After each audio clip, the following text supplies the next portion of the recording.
નમસ્કાર વિદ્યાર્થી મિત્રો, આજે આપણે આ વિડીયોમાં એપ્રિલ 2025માં નોર્થ ગુજરાત યુનિવર્સિટીમાં પૂછાયેલો આગના દાવાના હિસાબોનો એક દાખલો જોઈશું. ખૂબ જ સરળ દાખલો છે. 5 માર્ક્સનો દાખલો પૂછાયો હતો અને ફ્રિકવન્ટલી આ તમારો બીજો યુનિટ છે એકાઉન્ટન્સી સબ્જેક્ટની અંદર, અને એમાં આ પ્રકારનો દાખલો પૂછાતો હોય છે. તો રકમ વાંચીએ, બહુ બીજી બધી ચર્ચા કરતા નથી, પણ રકમ વાંચીને સીધા દાખલાના સોલ્યુશન તરફ જઈશું. તો 17મી જૂન 2020ના રોજ અમન બ્રધર્સના મકાનમાં આગ લાગી.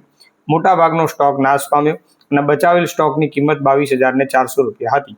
તે ઉપરાંત બચાવી લીધેલ અન્ય કેટલોક માલ નુકસાનીની હાલતમાં હતો, જેની કિંમત 20,800 નક્કી થઈ. હિસાબના ચોપડા પરથી નીચેની માહિતી મળી શકી. 31 ડિસેમ્બરના રોજ 2019ના રોજ આખર સ્ટોક 1,67,000નો હતો. હવે 31 ડિસેમ્બર 2019 એટલે કે 1 જાન્યુઆરી 2020નો સ્ટોક કહેવાય. 1/1/2020થી 17/6/2020 સુધીની ખરીદી એટલે કે આગ લાગ્યા તારીખ સુધીની ખરીદી 2,24,000 હતી અને એ જ મુદત દરમિયાનનું વેચાણ 3,08,000 રૂપિયાનું હતું. પાછલા 3 વર્ષના હિસાબો પરથી એવું માલુમ પડે છે કે કમાયેલ કાચા નફાનો સરેરાશ દર 25% હતો. આ દર આપી દીધો છે દાખલામાં, ના આપ્યો તો શોધવો પણ પડે.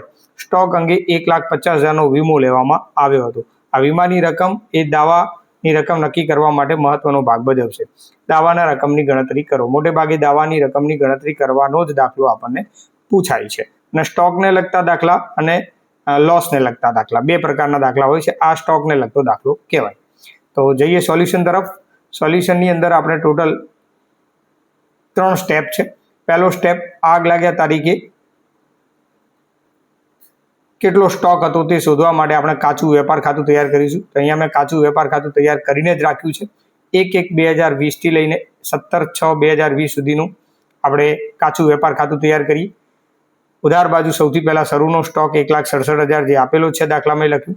ખરીદી લખી કાઢી, એ પણ આપેલો છે. વેચાણ લખી કાઢ્યું જમા બાજુ, અને વેચાણ પર 25% કાચા નફાનો દર એટલે અહીંયા 3,08,000ના 25% કરીએ તો 77,000 રૂપિયા કાચો નફો થાય. હવે વેપાર ખાતાને બંધ કરીએ તો ઉધાર બાજુનો સરવાળો 4,68,000, એને જમા બાજુ મૂકીએ અને તફાવત કાઢીએ તો તફાવતની રકમ 1,60,000 થાય છે. આ આગ લાગ્યા તારીખનો સ્ટોક કહેવાય. આગ લાગ્યા વખતનો સ્ટોક આપણી પાસે કહેવાય. 1,60,000નો સ્ટોક છે અને એની સામે આપણે 1,50,000નો વીમો લીધેલો છે. એ વીમાની રકમ આપણે અહીંયા વાત કરી. તો 1,60,000ની સામે 1,50,000નો વીમો લીધેલો છે. અલ્પ વીમો કહેવાય. અને જ્યારે અલ્પ વીમો હોય ત્યારે સરેરાશ કલમની મદદથી કે સરેરાશ રીતે આપણે દાવાની રકમ નક્કી કરતા હોઈએ છીએ.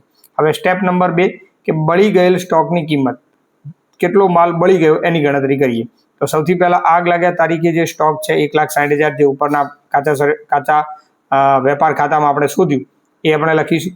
એમાંથી બચાવી લીધેલ માલ બાદ કરીશું અને નુકસાન પામેલ માલ જે હાથ પર છે એ પણ બાદ કરીશું. એટલે એક્ઝેક્ટલી આપણને ચોખ્ખું 1,16,800 રૂપિયાનો માલ બળી ગયો એવું આપણને ખબર પડે.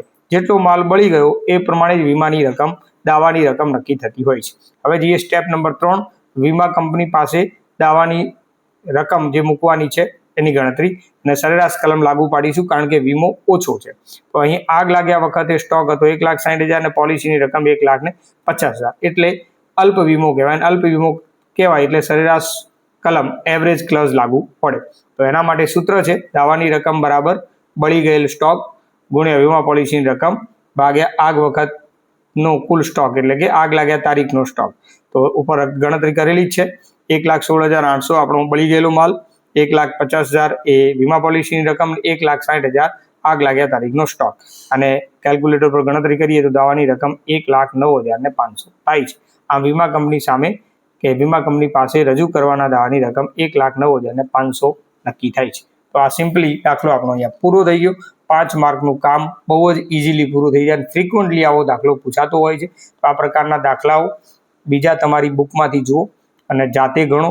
બીજા પેપરો પણ જુઓ. 2025નો દાખલો છે, તમે 2024નો દાખલો પણ ટ્રાય કરી શકો છો અને જાતે જવાબ લાવો. બરાબર. અને વિડીયો ગમ્યો હોય તો વિડીયોને લાઇક કરો, શેર કરો. ચેનલને સબસ્ક્રાઈબ ના કરી હોય તો ચેનલને સબસ્ક્રાઈબ કરી લેજો. બહુ જ જલ્દી મળીએ છીએ એક નવા વિડીયો સાથે, એક નવા દાખલા સાથે. થેન્ક યુ વેરી મચ પૂરો વિડીયો જોવા બદલ.